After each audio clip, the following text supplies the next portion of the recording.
So now we're going to compute three.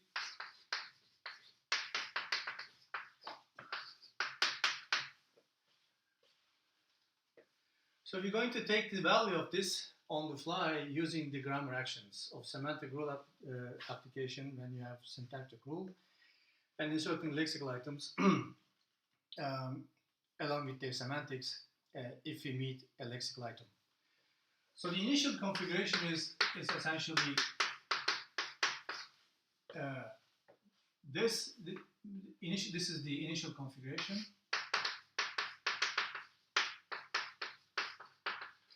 So this is the input. This is the current contents of the stack, initially empty. This is the start state, if you recall. So what can you do at this point? Well, there is nothing to pop on the right hand on the stack, so you push this into the stack. And what goes into the stack is essentially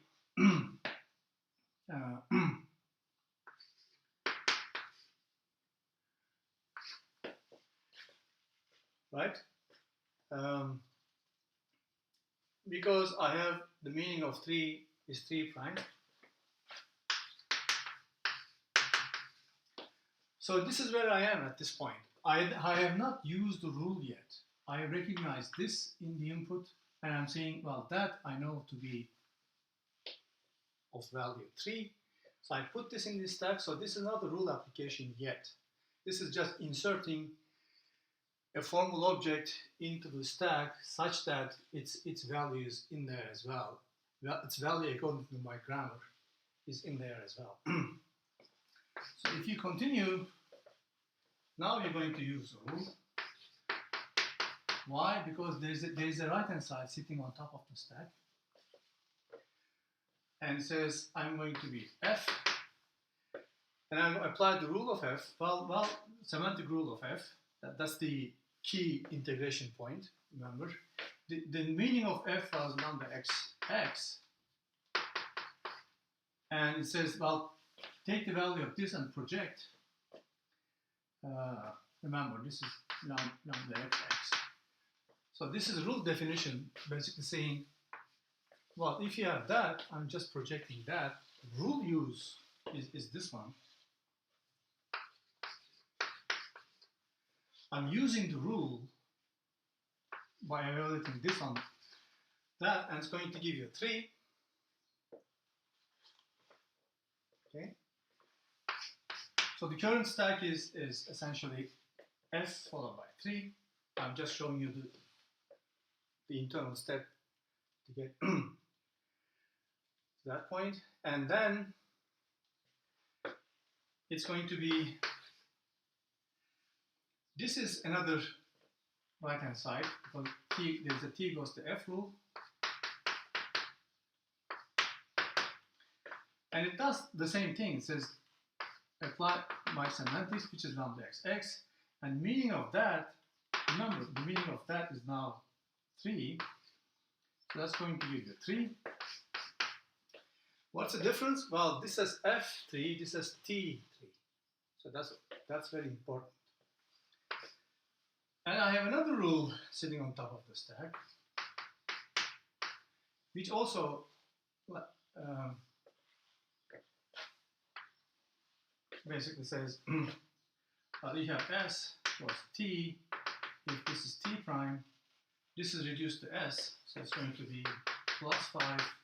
This goes to s, and this says basically give me something,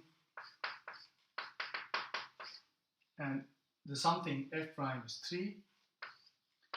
This is also 3. So at this point, I have s3 as opposed to t3 and f3. These are different combinations. This is how you compute the value as you go. You're just following what the grammar says. Although the values look the same, the form doesn't look the same. Okay, you're up to s now. Okay. So okay, there is no right hand side of s, so you start pushing this into the stack. So it's going to be plus and value plus followed by s, which has the value 3 now. Okay. So again, in the stack you have this, and there is no right hand side says s plus, so you need to push in another one. You push in 5, so it's going to be value 5 followed by plus followed by s. So this is the current content of the stack once you exhausted the input. Let me just continue here.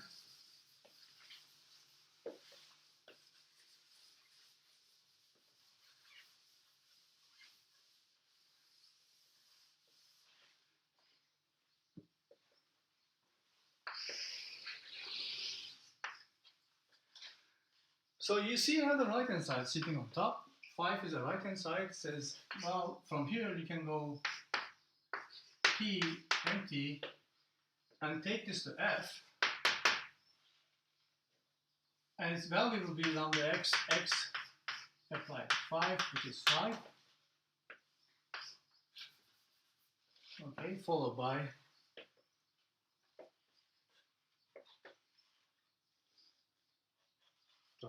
so I've taken this off the stack, the rest is remaining.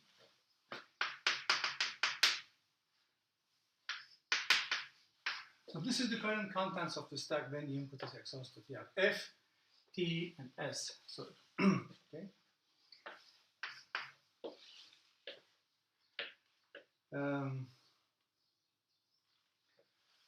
Well, here's another right hand side, right? F. Why? Because there's there's a rule that says t goes to f. So you take this f and make it t, and the semantics of t is give you something, I'll give it back to you.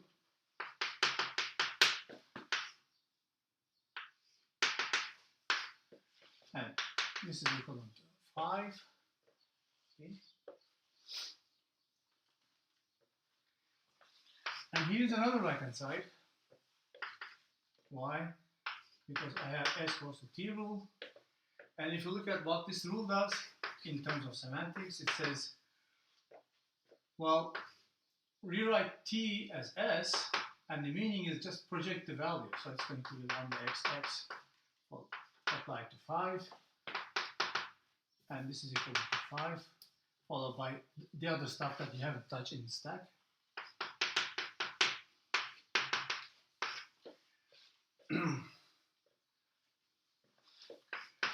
And here you see, no, okay, sorry. Well, this is a good exercise. If you do that, it's going to, okay, I didn't do this intentionally, but this is probably a good point, and this is one of the perils of bottom-up parsing. We have other courses on how to disambiguate these and do the parsing deterministically, but at this point, I have s plus s, and there is no right-hand side that says s plus s. So this is going to fail.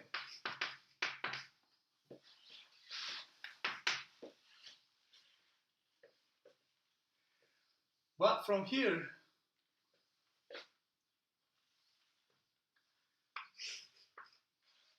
if you follow this way, look, there is a rule that says s plus t, and you have that in reverse, t plus s.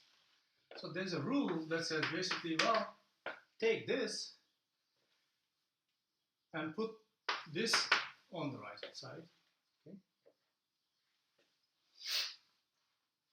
So I'm bypassing this because this is going to fail. You cannot reduce this anymore. And what's the problem with this? Well, the input would be empty, but the stack will not be empty, so you won't be able to say yes. Okay. So if you, instead of trying this path, you try this path and say, well, if you reduce by this rule, what do? Well, the meaning was lambda x, lambda y, lambda z, y x z, and these are essentially plus 5 and 3, because y because x is 5, this one, y is plus this one, and z is 3, this one. Okay. And if you do this, it's going to give you, this is 5, this is plus, this is 3, it's going to give you plus 3, 5. Okay. So you have in the stack, essentially, this is equivalent to p empty s plus 3, 5. Okay. This is not a step. I'm saying this is equivalent to having this. Is a summary of that step. And the rule says, well, if you have this on the stack, you can go to Q with nothing left in the input, and this will be the result. That's what the rule says. Okay? So what you've done at this point,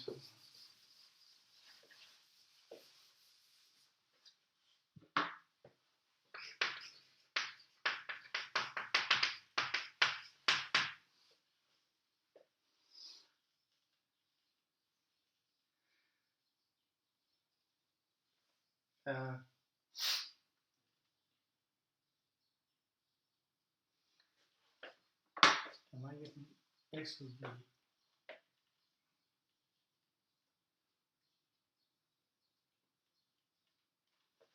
no, I got this wrong. This is 5 plus 3, sorry. So X is 5, Y is plus, Z is 3. So you get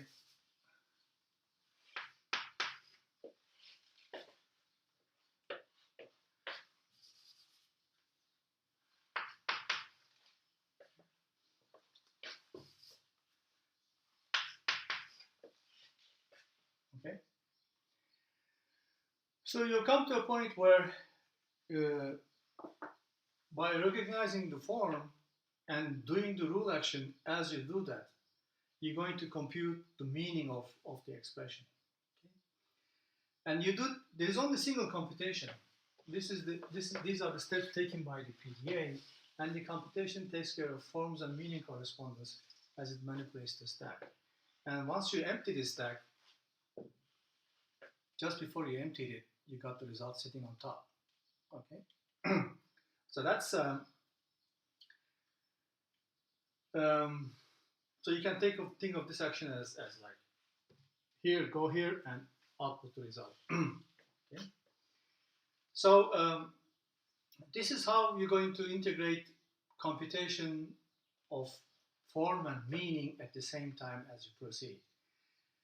And you might say, well, yes, but this is all, you know, deterministic, because after all, arithmetic is deterministic, because it's an artificial language. We designed it that way to be unambiguous.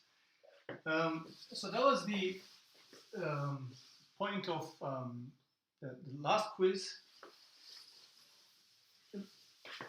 If you recall,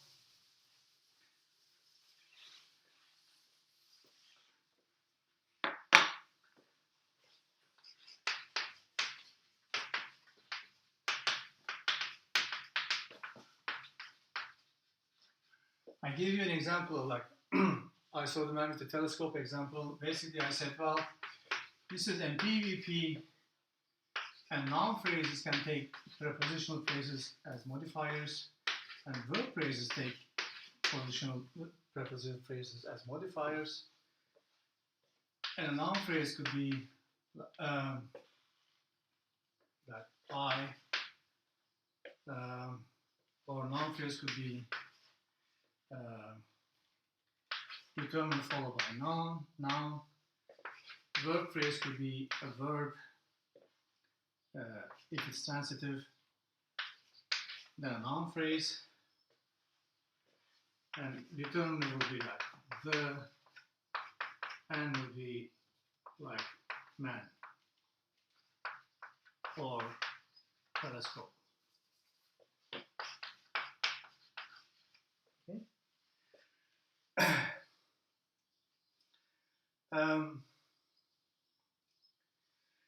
So this is how we've done it. And I gave you, using this, let me look at the quiz again. I think I gave you a tree like this.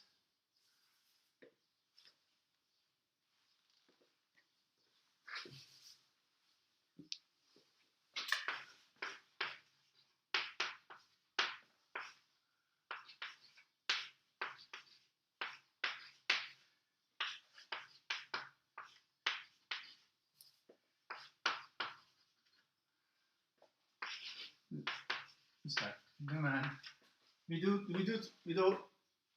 triangles when you're not interested in internal structure. If you write it like this, domain NP, this is equivalent to saying, well, this is like NP determiner followed by N. This is this is man. But if you're not interested in this internal details, just draw a triangle like this. This is very common practice. And PP rule, if you recall, that P followed by noun phrase. I didn't have enough space to write it down.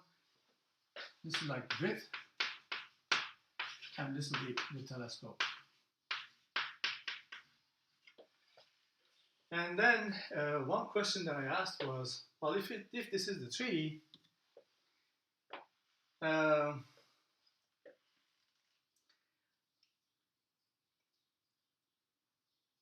then what is the probability of this tree given the sentence? Okay. And it turns out that it's the product of probabilities of rule use. Okay. And I show you the bottom-up version. In other words, I combine this to make this, I combine this to make that, I combine these two to make that, I combine these two to make that, these two to make that one, go. This is something I've done in the lectures, and I asked you, what if you go this way? That is, if you go from top to bottom, what are the probabilities going to look like? Okay, so let me keep the tree on the board.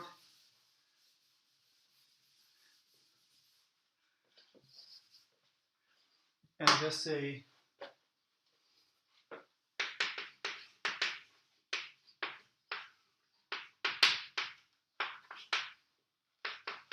so I'm going to conditionalize the probabilities.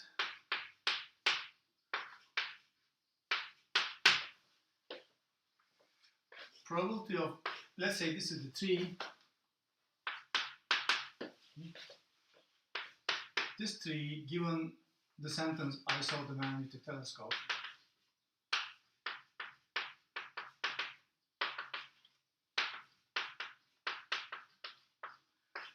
The probability of this tree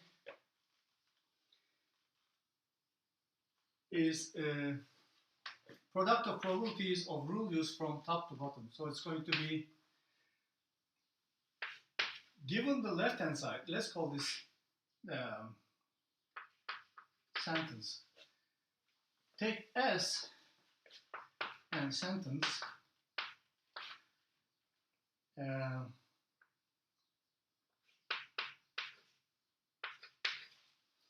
So given S, given the left-hand side, this will be the right-hand side, times given the left-hand side,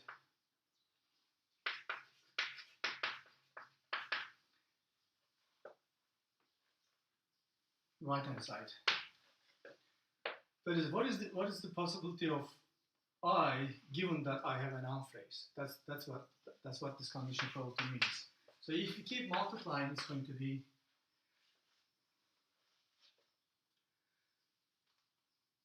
given VP and sentence, what is VP PP?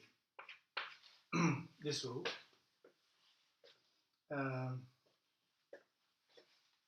Times probability of given transitive, how likely it is for it to be so, given the sentence. So essentially all these probabilities are local rule action, right? Given the left-hand side, the right-hand side. So this, remember the definition of condition probability. Assuming this event has occurred, what is the probability of that event? That's what you're looking at. It's the other way around in bottom-up parsing. So we'll just continue. So I did so non phrase. Let me just write it like this. For the triangle, you know what that means. If you continue the probabilities, I want to keep the 3 on board, so I'm just going to write over here. Continue the product over here. The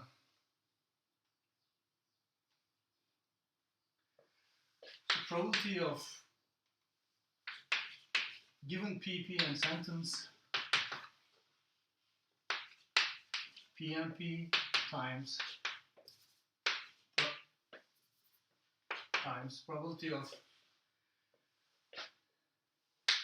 P having width sentence times probability of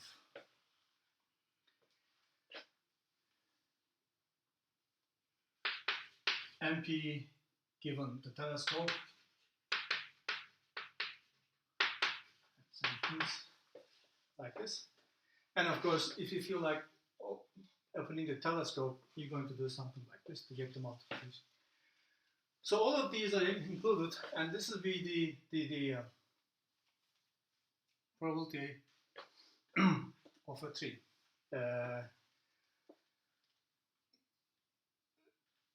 Now this is, and if you worry about the semantic actions here, you're going to see a whole different picture in top-down parsing. Because in top-down parsing, when you recognize S, for instance, you say given S, well, what is the likelihood of this? So you haven't seen these yet, so you don't have their semantics yet. So if you're going to do top-down semantics, you're going to have a completely different way of combining the meaning of these to pass on to the meaning of these. Okay. Bottom-up, I show you the bottom-up parsing because you compose these first and reduce it to the left-hand side. You know the values of this, and there's only one thing on the left. It just becomes a function application. But in this case, it's not really a function application. You have this, and then you have 2 results to worry about. Okay. Now, I'm not going to write a PDA for that one. A top-down PDA looks a whole lot different than a bottom-up PDA. I think the bottom-up PDA is the best way to describe how computation can take care of this at single step. It can be done for this, but we have different courses for these. It's called compiler design in computer science. I'm going to skip this because I think top-down bottom-up evaluation is the most natural way of using lambda calculus and formal language theory to come up with values on top, because it's a very data-driven bottom-up way to do it. Whereas this one is sort of goal-driven, and you need to worry about other things. So I'm not going to show you top-down parsing using this. I'm just happy with the bottom-up PDA and the conversion algorithm for bottom-up PDA that I showed you earlier. Okay, so there are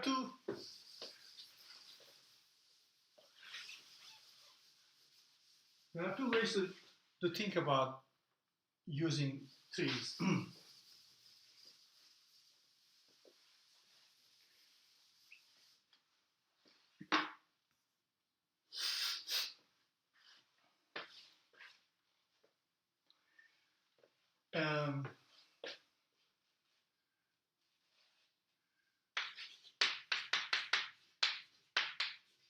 Bottom-up version, like given a tree and a sentence,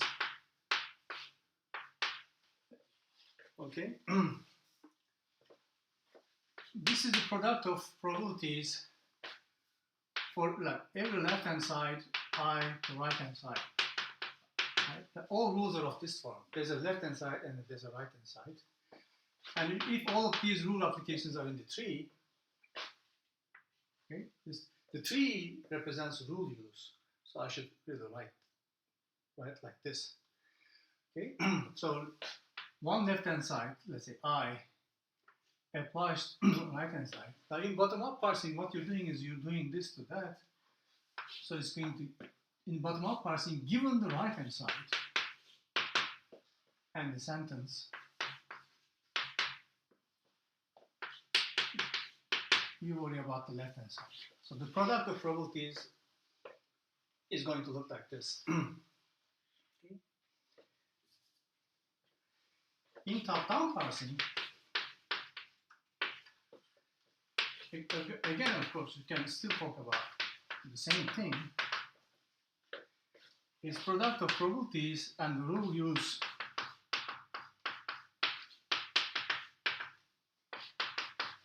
is still the same. It's just that you go from here to here, from left to right. So given the left-hand side and the sentence, what are my chances of recognizing this right-hand side? Okay.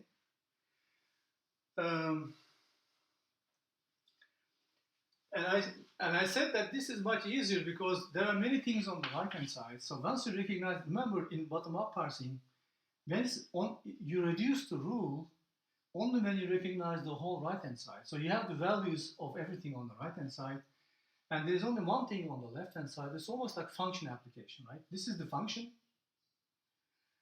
So you apply the function to the arguments that you see on the right-hand side. Okay, so this is the most natural interpretation of interpreting lambda calculus with formal structure. So I'm going to, this is what I described so far. I'm not going to describe this one because that needs another course. Okay, this is the most transparent and natural way of combining meanings. So this much we know. What we don't know is well, let me just summarize what we've got.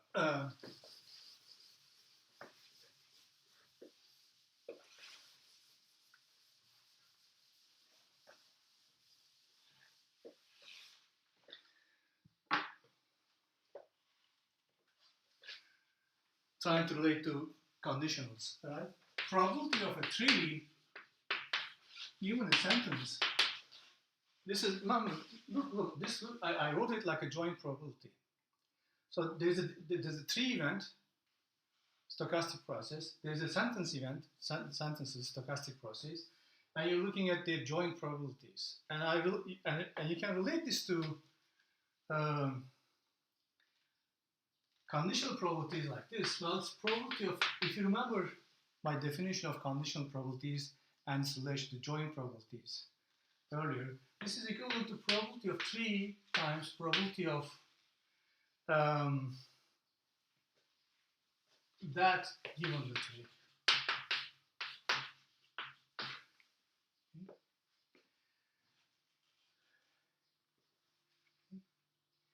The joint probability of this means, well, what is the probability of that? If you want to conditionalize this joint probability, you're saying, well, given the tree, and here's the probability of the tree, what is the probability of the sentence? Assuming, of course, probability of 3 is not equal to 0.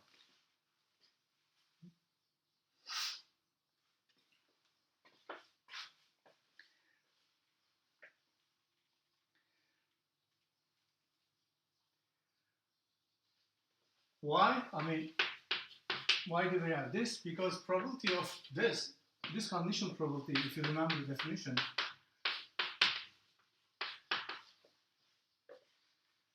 is probability of this event divided by probability of 3. So if this is 0, this is the definition of conditional. The because remember the conditional, assuming this event has occurred, what is the probability of this? But if this is the probability of the event, then this is the definition of 3. So obviously this cannot be 0. Okay.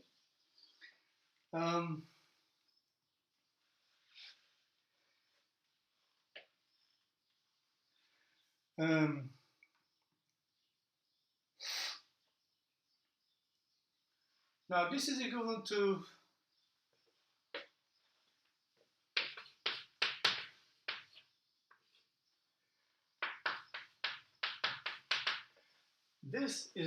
probability of 3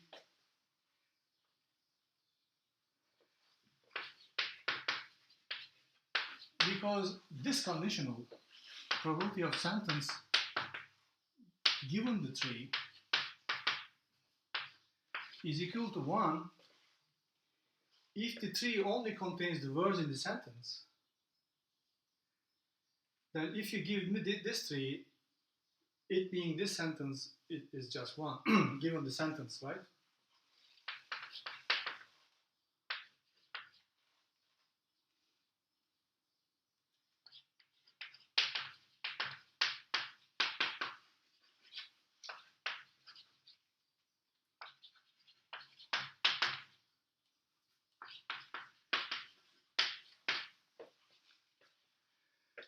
So this conditional turns out to be equivalent to that because of this conditional. Given the 3, what is the likelihood of sentence? This is the deterministic part of structured computation. Well, if the 3 was for that sentence, this probability is 1. So you can only worry about that. And that's why I wrote this one. If you remember my definition, it was like, I wrote this as a product of probabilities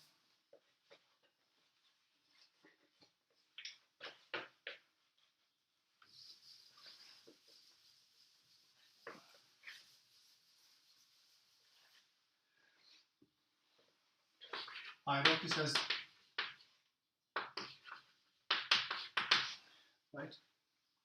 I wrote the joint probability as product of probabilities left hand side to right hand side.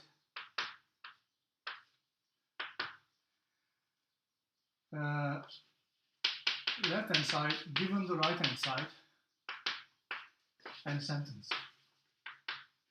Okay. So there was no other term. There was the product of probabilities of that. That's the probability of 3. Okay. And we didn't have to worry about other elements.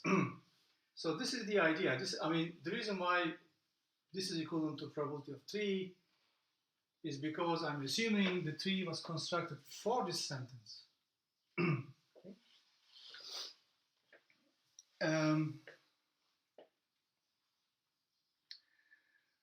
Now, at this point, you might be wondering, yes, if I know the 3, obviously I'm going to get the product of probabilities very easily. I'll just, instead of drawing a 3, I'll just write this as product of probabilities, either top down or bottom up. So it's going to give me some value, because after all, they're all just probability values. But it doesn't tell you how to choose that 3. Right? This says given the 3 and given the sentence, what do I do? So let me just write this. Let me write this as a sort of interim conclusion. Basically,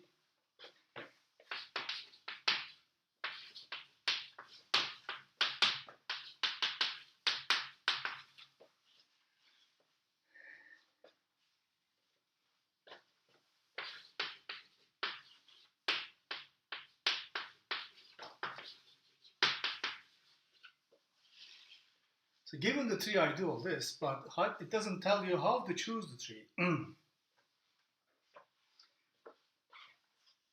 for the sentence. Okay, and this is where modeling begins, essentially. And I'm going to show you that this is not just for language. You can do this for any hierarchical structure, any organized behavior that you see in cognition. Okay.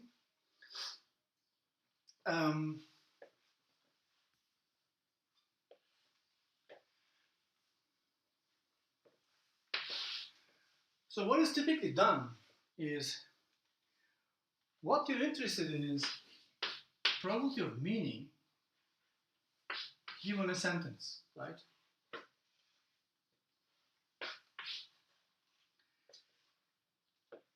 And out of that, I want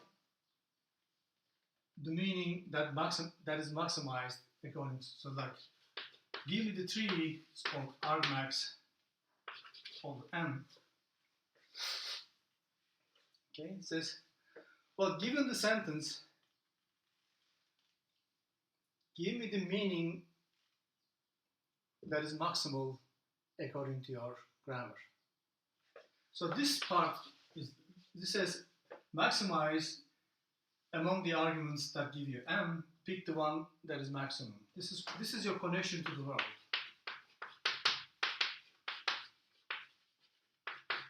Right? How are you going to maximize? Well, I'm going to take this map and say, well, I interpret all these meanings, and this is the one that's most likely to be the meaning of this sentence. But the way we did this, if you remember this, how do we get meaning? Well, we get the meaning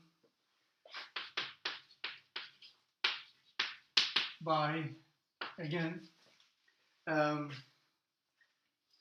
by looking at these joint distributions of meaning and the tree given the sentence. Right?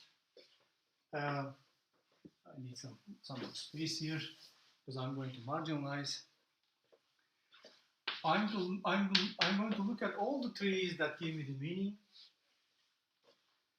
and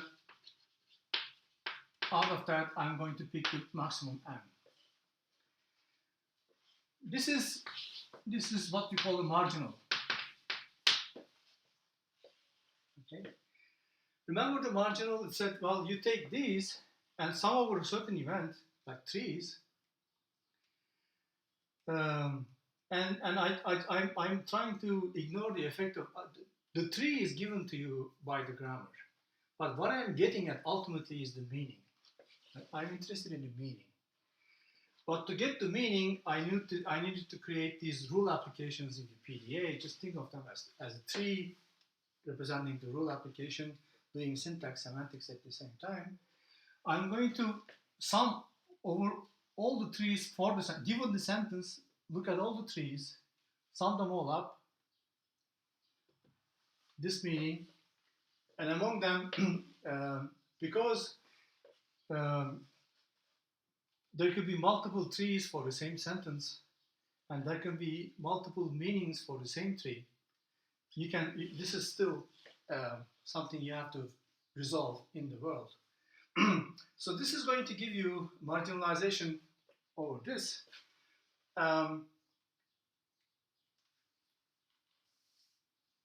So the next question is, well, what is this one?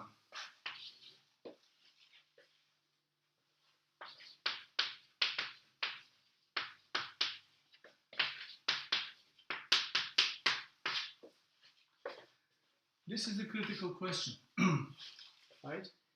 Okay, I'm interested in this problem. Give me the sentence. I'm interested in the meaning of the sentence. But the way I derive the meaning is I apply the rules of the grammar to get the meaning.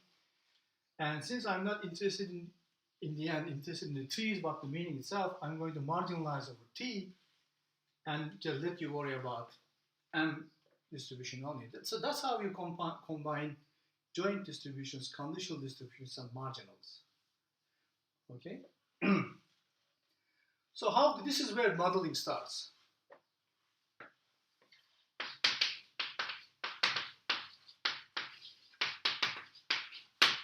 Okay? You need to measure that, and you're going to need a model. Okay?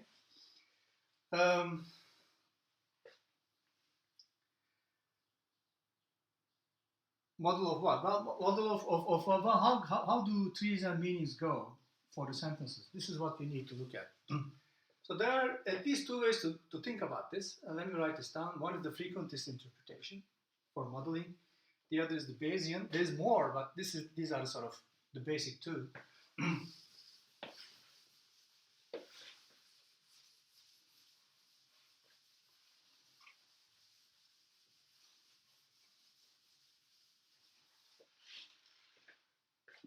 So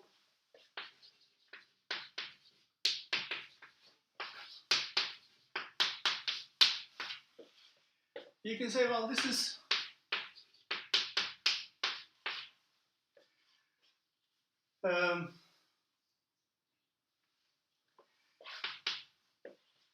just to give you a summary. I'm not going to show you how to model this. We have different courses for this.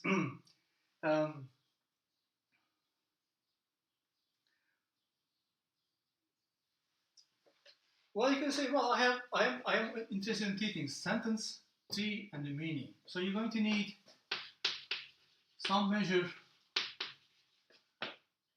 of MST. So it's like you can count the number of nodes in the tree, you can count the number of words in the sentence, you can count the number of like meaning objects in it, some measure. Okay? And you divide that by all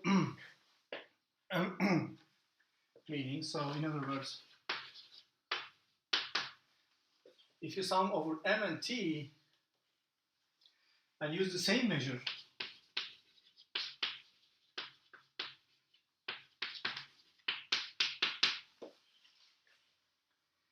so whatever you're doing in the counting, number of nodes in the tree, number of words, number of LF objects, you do the same measure, but you sum over M and T, that's going to give you a frequentist interpretation.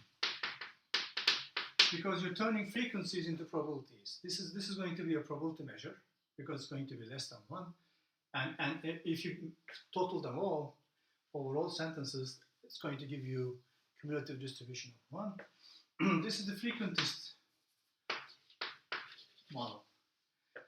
So what I'm doing is trying to, in order to solve this marginalization problem, I'm saying, okay, I'm going to take these structures. After all, you give me the sentence, I generate the tree using grammar, I generate the meaning using my grammar. So I have these at my disposal when I'm checking things out.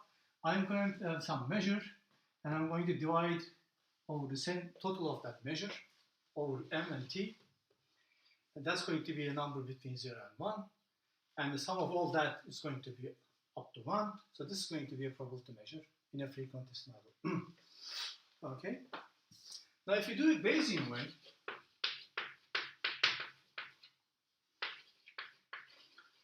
and you haven't talked too much about Bayesian, you can take that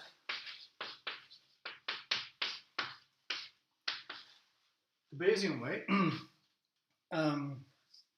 which means you take probability of S given MT, probability of MT divided by probability of S.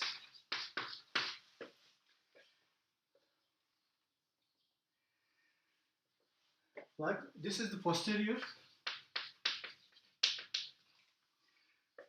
So you're basically saying, given S, I am revising my belief on the joint distribution of M and T this way.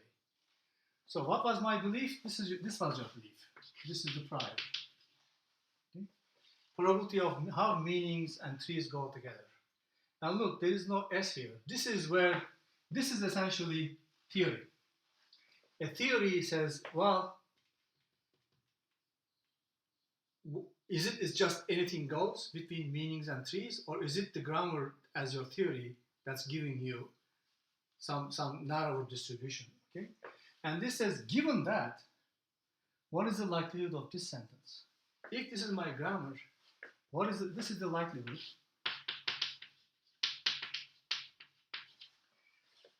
So essentially, your theory gives you the prior. My grammar says, here are the ways meanings can combine with trees. It's my theory about composition of meaning. And this says, well, if given that, this is how your theory makes this sentence likely to be in your grammar. Divided by probability of S. And in modeling, usually you try and optimize something. You sort of minimize or maximize this. So if you maximize, since the probability of this is equivalent to, by the way, this one is equivalent to summation of MT such that probability of MT times probability of S given MT.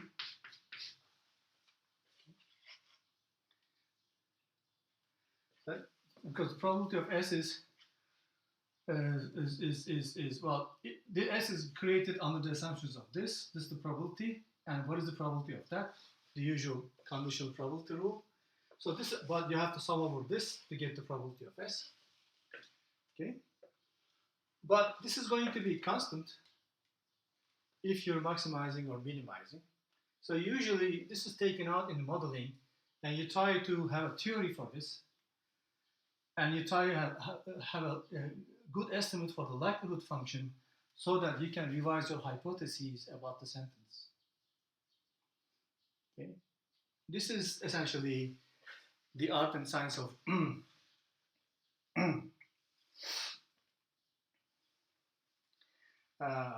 of model building and how things combine together. So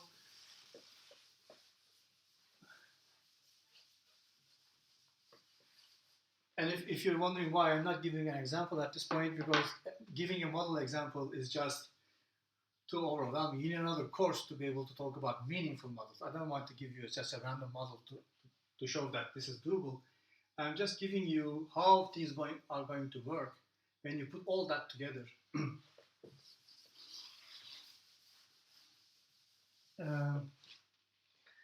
So you're going to choose among models the one that gives you a better revision of your hypothesis about meanings and terms given the sentences. Okay. So what you get essentially is well, this MT business, meaning and the structure. This is like, read this as meaning and structure. Okay, not just language but vision. Now, why are some 3D objects look like 3 objects to us and not others?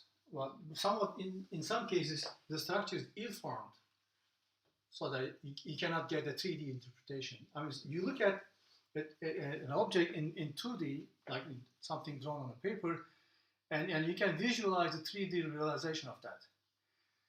But for some objects, if they're not like Bosch-like objects, you have difficulty. Why? Because this combination is not working, okay, for at least in your model. So this gives you sort of symbolic structure, and that's symbolized by T, and meaning symbolized by M,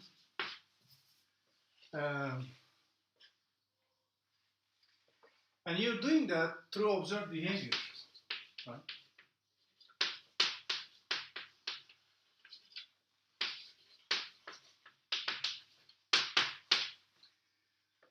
Remember the definition? It says, well, I'm going to take S. Remember the definition? It was like argmax was argmax M, and I said MT given S. So this is observed, and we had to formulate just a minute ago. Given the observation, given my theory about the connection between hierarchical structures and their meanings, you're making inferences. And that's the whole point. Okay? And you can apply this to any hierarchical, any organized behavior in cognition that lends itself to compositional treatment. Okay? Of course, there's a limit to that. You can generate that meaning, and if this meaning has some other pragmatic inferences, not just compositional. For instance, when you say, I'll see you tomorrow, the best a grammar can do for you at this point is like, here's the meaning, here's the sentence, I'll see you tomorrow, here's the structure of I'll see you tomorrow, here's the compositional meaning of I'll see you tomorrow, but in real life, I'll see you tomorrow means goodbye. How do you infer that? Well, for you to be able to infer something about that, you need to do this first. At least that's a good start to get to that meaning. If you tell me this with that meaning, I can tell you that you're telling me goodbye. This is what our max is good for, right?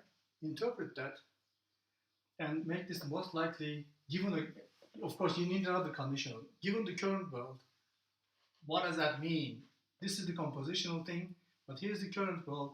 What is he trying to say to me when he says, I'll see you tomorrow? Okay, so this is the connection to the world. This is the observed behavior. This is something given to you by theory, and you do that.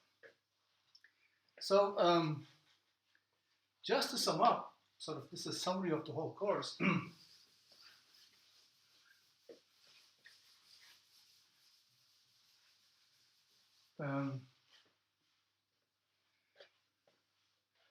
We talked about structure and its computation.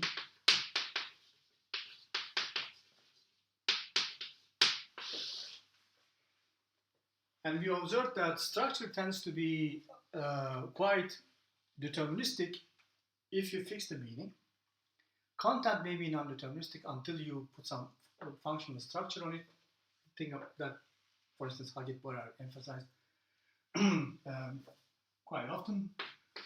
So you recognize the form and you recognize the meaning, and you put these two together in the form of a computation.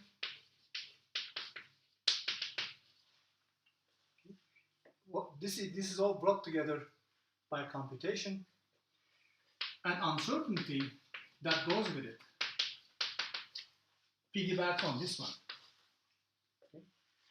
You can do all that with computation. So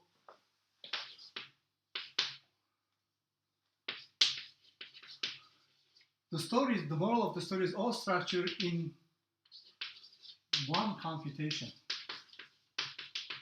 This is the idea of bringing everything together. Okay. If I want to summarize this course in one slogan, how can we do all that structure in one computation? We know that these structures are not isomorphic, they're not equivalent to each other. So form structure can be different than meaning structure. That's why you need lambda calculus for this one.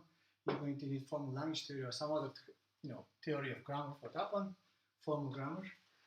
But the underlying idea of computation is not left to these things. Computation is a unique process that we know how to manipulate using automaton, because this automaton is essentially the algorithm that does this.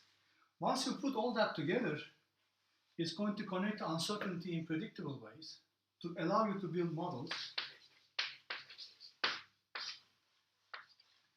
And then you can say, well, you can pick among the models and say, among this and given the current situation of the world, my training set, I'm picking this one. Okay.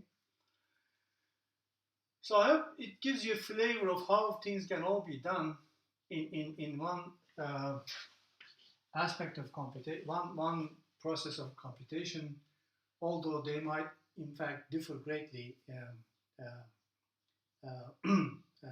in these structures: phonological form, syntactic form, and semantic form. So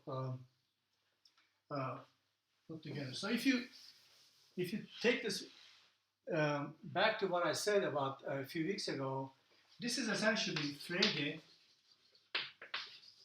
Bach, and actually Harris, Zurich Harris.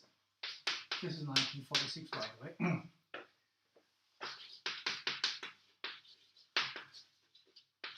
Put together. Remember what Frege said. Compositionality is a function of how you compose a syntactic rule and how you put the semantic components of the constituents in that syntactic rule. Bach said, basically, there are syntactic rules and there are semantic rules. Syntactic structure sees itself, semantic structure sees itself, but they are different species, so you have to do a different action when you use the rule. And Harris basically said, well, all this language is essentially transparent. Okay? This is about transparency.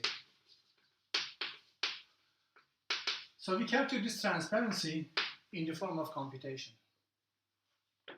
Okay? And then we'll put that to work in any domain, like language processing, language understanding, language acquisition, planning, vision, dance, music. People write grammars of music. Why? Well, they will, some of them compose music with those grammars because they are putting all this thing together to give you some kind of a model of the music with, depending on the grammar of the music that you have. Okay? So this applies to anything that lends itself to sort of organized behavior in terms of hierarchical structures. And we have several courses to think about this in just about all aspects of cognition. So I think in this course I'll just stop here and let you think about what other courses to take.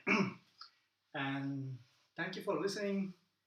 Keep safe, and I'll see you soon. This is the end of the course, and goodbye.